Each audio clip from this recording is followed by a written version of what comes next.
I am going back to my roots, ladies and gentlemen. That is right, it's me, Century Ranger, back with another video. And instead of using filament and 3D printers, we're going back to good old-fashioned foam. You see, a little while back, a fellow content creator asked me to make some costumes for him, right? And what he wants me to do is make some shoulder pad pieces with that kind of wrap around the chest, strap around underneath the arm, and then have another strap underneath the arm. And they also want this circular compartment on the chest right here that you can insert a disc into. So not quite per the norm, but today's video is not really specific to any cinematic universe. Like, I like making Marvel and Star Wars costumes and that kind of stuff. I mean, I've got 3D printed Halo armor right there, just, you know, sitting there begging to be completed by the end of this year. I don't even know when. But today I'm gonna be showing you how I use some simple materials to make this shoulder pauldron piece that hopefully you guys can kind of go off of. Like, I can easily see this being integrated into some kind of like rogue Star Wars outfit, or maybe that can be built off of into like a Winter Soldier type getup. So whatever you want to make this into, this is just me documenting how I made this because it was really fun. I really enjoyed just kind of the simplistic, but how cool it looks even after I built it. But yeah, sit back and enjoy, and I'll show you the whole process of how I got this thing done. Here we have a video of me that is also voiced over by me, but I'm going to be kind of modeling and showing off how this piece kind of fits onto the body. So as you can see, it wraps around the whole shoulder there. There are two primary shoulder pieces that get glued together. I'll show you how I do that. And then there's that little tab right there that keeps the front two pieces stuck together, and the other piece in the back that the strap that goes under the arm is attached to. There's a buckle right there, and it's obviously made of elastic, as is that underarm piece right there. That is the disc insert. That is a clear piece of plastic over a vertically glued down piece of foam. Quick side profile. Now that you've seen the fit, let's get right into the build. Let's break down the three main things that you really need when you're making foam armor. The first of which are templates. So these are the two main templates that you're gonna need to complete this build. I would recommend to myself giving you these. I actually got these from another creator. I think it was Riser. He's a YouTuber who makes a lot of clone trooper armors. And I mean, they look great, even though they're all made out of foam. And the second piece is this kind of pectoral piece right here. It's upside down. Goes like that. So if you can imagine, eventually these two will kind of mesh together like that, and that's how it wraps around your body. The second really important component that you're gonna need when making foam armor is the actual foam, of course. So everything, the main pieces of this pauldron were made out of 6mm foam. You can try 8, you can try 4. 6 is what I had on hand. I think it is pretty reliable. It doesn't look too bulky. And then a couple of the more fine detail parts were made out of 4mm foam, and I think I used 2 in like some very, very discreet places. And then lastly, the literal glue that holds everything together is going to be some contact cement. This is Weldwood Contact Cement. Ask any person who's ever made anything out of foam ever. This is what they like to use. I mean, I got this from an Ace Hardware. I don't know if it's whatever hardware store you guys have near you, but I got it from Ace. Where's the lid? I've been breathing in toxins this whole time. Anyway, Weldwood Contact Cement. If you don't have it, find it. If you're gonna get into making stuff out of foam, armor, helmets, boot covers, whatever you want to do, get some of this stuff. It is a good product. All right, this probably isn't anything you guys haven't seen before. Got my craft knife right here. I've got a little bit of foreshadowing as to what this whole build is going to be about later. Got my contact cement. I've got my templates here, and then I've got my actual foam, the 6mm stuff. If you have black or white, whatever you need, it doesn't really make much of a difference. Honestly, I prefer working with white foam just because black Sharpies are easier to find, and with black foam, you do need to use a silver Sharpie to get it to actually, so what you draw out, what you trace can actually be seen better. But that's besides the point. Let's get into the whole build process. So I'm gonna start with the biggest pieces because it's the best way I found to save space with the foam cutting. So find the best, most convenient spot where you can get the most out of it. Because if I could put this piece here, then I can rotate it, kind of flip it, and then like maybe squeeze another one up here. Then I have a few more spaces where I can get some smaller pieces cut out.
Okay, I feel like that went really quick because I just did it, but I do have all the pieces cut out. So chest piece, clavicle piece, they'll go right above it.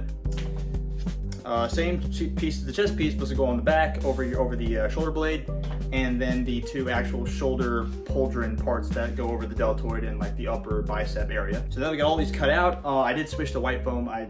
That one sheet was kind of depleted of all the good cutting areas, so I did have some white foam on hand. I have actually been kind of slowly accumulating it in case I need to build like a big armor suit or something like that. But now that I got all these pieces cut out, I can break out the contact cement and we start gluing them together. But not before we heat form them. I'll show you what that looks like right now.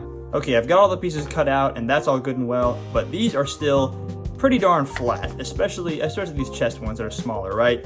So we need these to match the natural curvature of the shoulder and the upper chest for these parts, and the upper back, I should say.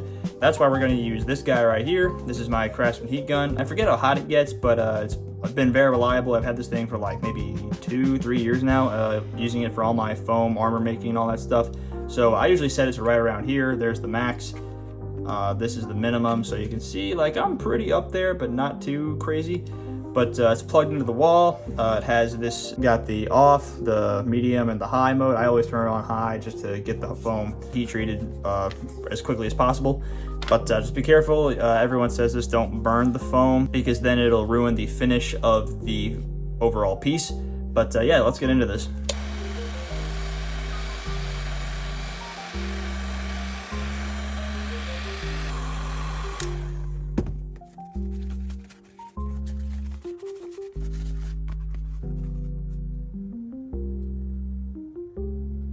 I decided to rethink my approach to heating the foam and then bending it so that it would match the curvature of my shoulder. But here you're going to see that the finish, or kind of like the reflectivity of the foam, is going to change because I'm heating it.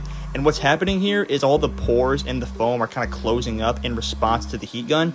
And that's what we want, so it's going to be more accepting to when we paint it, or when we coat it with some Plasti Dip later on. But there it is again with that texture and that reflectivity changing. But once it's actually heated, I'm going to use my knee to bend it and curve it so that it will kind of wrap around my shoulder in a more natural way. Okay, now more voiceover stuff that took me way too many takes to get right. Now we have the two rounded shoulder pieces, and then what we're going to do is we're going to glue them together using some contact cement. If you haven't used this stuff before, it's the cool thing about it is that it sticks to itself. So you smear it across both sides of the surfaces that you want to stick together. Let it dry and get tacky for, I usually go for around 5 minutes. And then you just put the two surfaces together and they'll stick together with a pretty strong bond. Just do be careful that you let it set before you do any more bending with it. Even now I'm recording this voiceover like 2 days after the fact, and the seam is starting to kind of come apart in places, which is kind of sad to see, but I can just kind of put another piece of foam over that to hide it. So they're still together, but it's not as clean as a seam as I would have liked. But like I said, once that stuff gets tacky, it just sticks to itself, and this is a pretty simple assembly. No additional pieces, no Velcro, no fasteners, just straight up stickiness. That sounded incredibly sus. All right, now we're actually getting into some assembly. These two, was the first big glue portion. That's just putting two mirrored pieces together. This is where actually like your alignment will matter a lot more.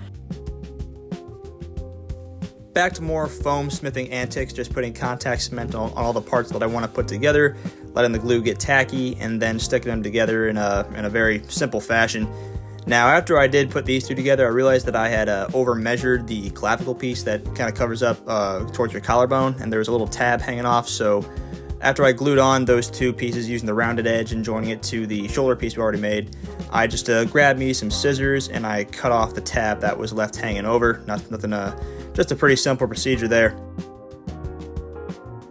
Now, next up, you don't have to do this, or maybe if you're just watching this to learn how to get better at foam making, but if you do make something like this and you want to cut like detail bevels into your parts, I just marked on either side of the seam with a Sharpie and then scored into the foam on both sides at an angle so that it would make a channel, and then I could just pull out the foam that was there. But because we do that, the seam is going to be weaker now, so to accommodate for that, I just cut out this little rectangular tab, put some contact cement on it and a place close to the edge of the seam, and then I just fold it insert it in there, and then once it's glued down, that's just going to reinforce the seam so that we still have that detail, and it also makes it look like it might be like repaired, or maybe it's like a part of the design for the manufacturer. I'm just making this up as I go, really. But I think it is important to add character and, you know, a backstory to all the things you make, you know, show that you actually do enjoy the process and you're putting love into what you make. Now, what you're seeing here is me making a compartment for an insertable disc. Now, this is just some basic plastic. You can make this out of anything you find. Like, I'm pretty sure that's from a pillow packaging of some kind. I'm not sure. But what we're gonna do here is we're gonna sandwich these two pieces together, the foam and the clear plastic, so that we can make a compartment of some sort that will house that piece. So what I'm doing here, I'm cutting a strip that's about a little over a ½ inch wide, and we're gonna wrap that around the foam disc piece so that there's a spot for that other disc to sit. Now what we're gonna do is we're gonna put contact cement on the bottom of the strip and on the outer edge of that circle there. And once we glue it down, this is going to take a lot of precision. Like, if you have shaky hands, find someone else to glue this down for you, because this is going to take a lot of precision and a lot of attention to detail here. This clip is at 2.5 times speed, and it only just now looks like I'm going at a normal pace. Now, the design of this circular compartment is for a disc like this one right here to slot in there from the top when it actually is attached to your body. So what we're going to do is we're going to cut away that excess so it can actually fit in there, but not so much that it's kind of jiggling around. We do want it to be snug. But what happens is, without a top piece to keep it all contained, the outer strip, or the strip, is going to warp when that disc is put in there. So foam does stretch, but right now, because there's nothing holding the top part in place, it's just kind of getting wider. So to get that plastic circle glued down, we're just going to use some straight up Loctite super glue. This is more reliable, and I have found that contact cement doesn't like sticking to like really smooth, glossy surfaces like a plastic. But I will tell you, getting this thing glued down was a painstakingly slow process. Like, I had to go one little glue splash at a time, getting the plastic joined to the foam. It was well worth it because now it does pop in there in a pretty satisfying way. But now we're going to move on to actually getting the armor piece painted in the way that we want. All right, now this is all looking pretty good. All the pieces have been assembled, and we have the separate disc compartment right here. But the next thing we need to do is make sure this whole thing is colored an even black color. So as it stands right now, obviously we got the black and the white. And we also just want it to look a little bit less like it's made of foam. Maybe it's made of some kind of composite material. So what we're going to do is now put a layer of plasti dip over it, but we still need to glue this box to the overall chest piece, or the chest, shoulder, and back piece. And I've tried it before, and this contact cement is what I'm going to use. Does not like to glue on top of something like a sprayed on material, because you can move around a little bit. You can just peel it off, and you'll peel off the glue and the thing you sprayed on. So what I'm going to do instead, I'm going to put this down where I'm going to put it, so right where this corner lines up with this corner. So something like that, right? And then I'm going to mark this out with a Sharpie, and then what I'm going to do, everything inside the shape I draw right around here is going to be taped off. Then I'll spray the plastic dip over it, take off the tape, and I'll be able to glue this on. I don't really feel a need to paint this. It's already black. I mean, the glue splotches are there still, kind of, but that doesn't concern me too much.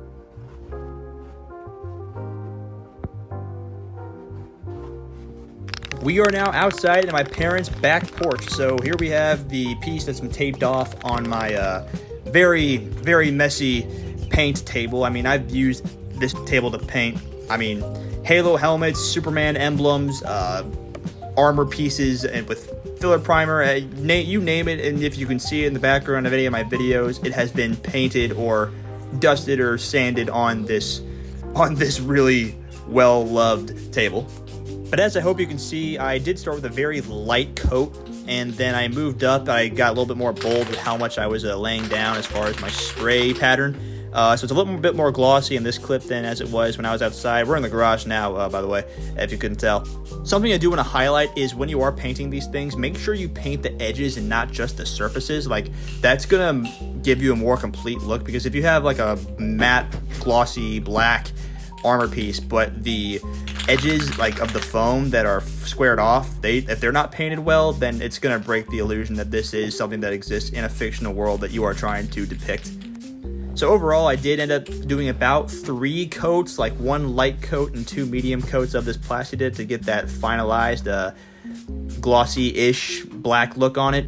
But now you guys have the privilege of watching me peel off the tape. So the thing about this Plastidip is it's not like a paint, so it is going to stick to your tape a little bit more than like a spray paint would. So you're going to see in a few areas where it's kind of like stretching like a membrane, but it still did come off pretty clean.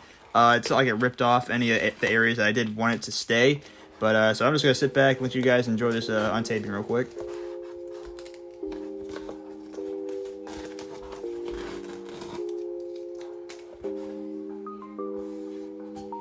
Now this gluing section is going to be a little bit different from what we've done earlier with the armor pieces, because instead of putting edges together, we're more like putting surfaces and gluing them down together. So the alignment is going to matter a lot, even more than it did earlier with attaching the chest to the shoulder. So I did put glue on both the taped off circle and the edges of the bottom of the compartment that I made. And now we're just going to glue that down, and it took me a lot longer. Like you're seeing me actually stick it down, but I like had to stick it and unstick it like probably 3 times before I actually finalized it and put it down where I wanted it. But now that disc slots in there really well, right where I want it to go, and there was a leftover white spot where the compartment didn't cover it up completely, but you know, I just didn't glue it down perfectly. But you know, we're human, we're all flawed, so I just used a Sharpie and I covered it up as best I could. But yeah, let's move on to the next step.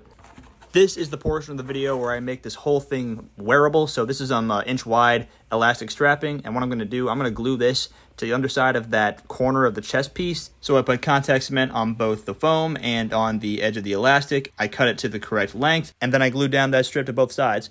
I skipped over a few things just because it's all pretty self-explanatory from this point. I mean, instead of gluing foam to foam, I'm gluing elastic strapping to foam, but it's just contact cement both sides, wait, 5 minutes, and then stick them down. So there's that first strap that goes from the chest, under my ribs, under my arm, and then onto the back. Now this different type of elastic, it just looks a little more tactical. I like how it looks. It's going to go under my right arm. Nothing different here. It's just going to be a different spot, different type of elastic, but it's still going to be contact cemented to both sides, and it'll just kind of fasten it down, make sure it doesn't ride up on you when you move your shoulder.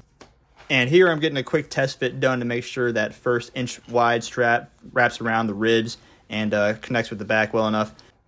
Now here I'm testing how much excess material I'm going to need for that second elastic strap to accommodate the width of my upper bicep. So naturally we need at least 20 inches of extra strapping to make sure it does wrap around the whole arm and reconnects with the shoulder piece. One of the last things I'll do is do an actual test fit.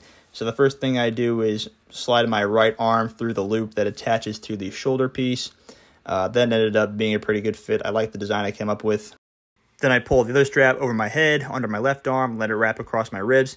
And this was a pretty good fit. I mean, obviously it was designed for me, so if anyone else wants to make this, they would have to resize it to themselves. But getting a test fit of the elastic, it does accommodate when my arm flexes.